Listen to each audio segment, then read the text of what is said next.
This is the Mekong, one of Asia's major rivers and the 12th longest in the world. It nurtures a great deal of life in its waters and in the wetlands, forests, towns and villages along its path. The Mekong's long journey begins in the Tibetan highlands. It flows through China's Yunnan province and then across Myanmar, Thailand, Laos and Cambodia, before entering the sea from southern Vietnam. It's a journey of nearly 5,000 kilometers, or some 3,000 miles. The Mekong River Basin is the land surrounding all the streams and rivers that flow into it. This covers a vast area, roughly the size of France and Germany combined. On its long journey across 6 countries, the Mekong provides a lifeline to over 65 million people. They share Mekong waters for drinking, farming, fishing and industry.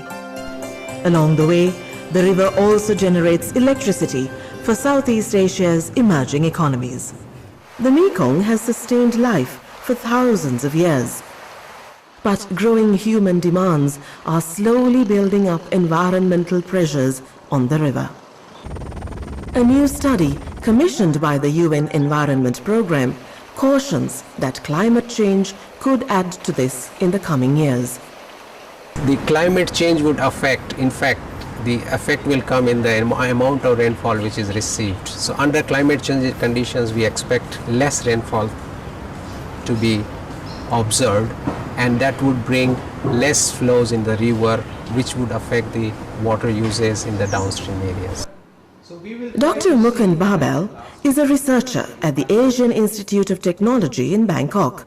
He led a team of experts who studied what makes the Mekong waters vulnerable. The study probed how climate change can impact the river from the highlands to the delta, affecting the survival and prosperity of millions. At the same time, the sea level rise, which is an associated impact of climate change, would bring more seawater intrusion into the river systems and groundwater systems in the delta in Vietnam. Salt water could go upstream by 60 to 70 kilometers, degrading the land and water in the Mekong Delta.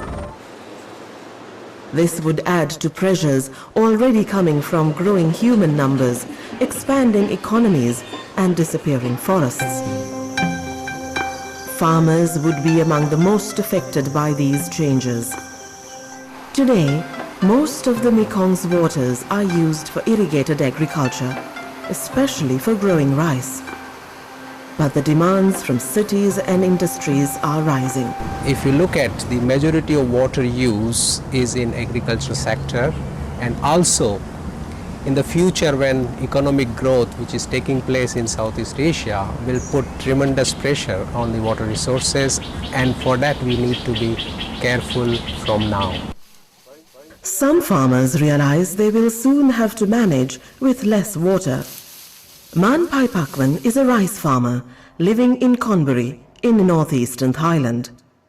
Farmers here use water from the upper Mun River, a tributary of the Mekong. They get their water from a local reservoir, but soon it will also supply water to the nearby city of Korat. ทีนี้ก็กลัวว่าถ้าหากว่าเขามาเอาน้ำไปแล้วเกษตรกรจะเอาน้ำไหนมาทำนาต่อไปถ้าเขาจะมาเอาน้ำเพราะว่าทุกวันนี้บางปีที่น้ำมันไม่ค่อยมี This can spell trouble for her rice fields. ก็ต้องครอบครัวก็ต้องอดอยากค่ะก็ต้องไปหากู้หนี้ยืมสินเข้ามาใช้ค่ะมาซื้อข้าวกิน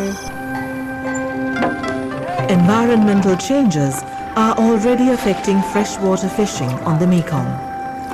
The study identifies the Tonle Sap Lake in Cambodia as an ecological hotspot. Linked to the Mekong River, the lake is a very important wetland. Tonle Sap Lake is in Cambodia and is one of the very important ecosystems. It supports the livelihood of a large number of people who are dependent on for their livelihood through fish production. People here know how their lives and jobs are linked to the ebb and flow of nature's cycles. Now these patterns are being disrupted by reduced rainfall and river flow. This is partly the result of dam building upstream. The Mekong countries have to carefully manage the upstream-downstream tensions.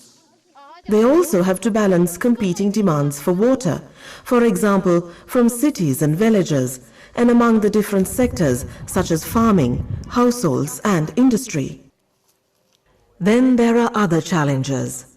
2 out of every 5 people in the basin don't have safe drinking water or proper toilets. They are just too poor to afford these basic amenities. To improve their living standards, countries need to invest more in rural areas. The study recommends Mekong River countries to improve how they manage their water and land. This needs better policies, institutions, and systems.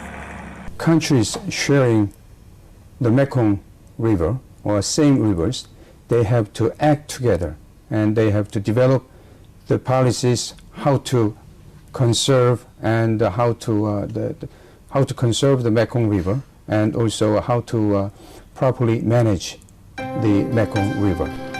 The study found the Mekong River Basin moderately vulnerable to environmental changes. There aren't any major water shortages in this river basin as yet. For now, the Mekong is holding up despite many pressures. But all this can change if less water is flowing down the river and the demand for water keeps growing. That's why the Mekong countries need to watch this river, their main lifeline.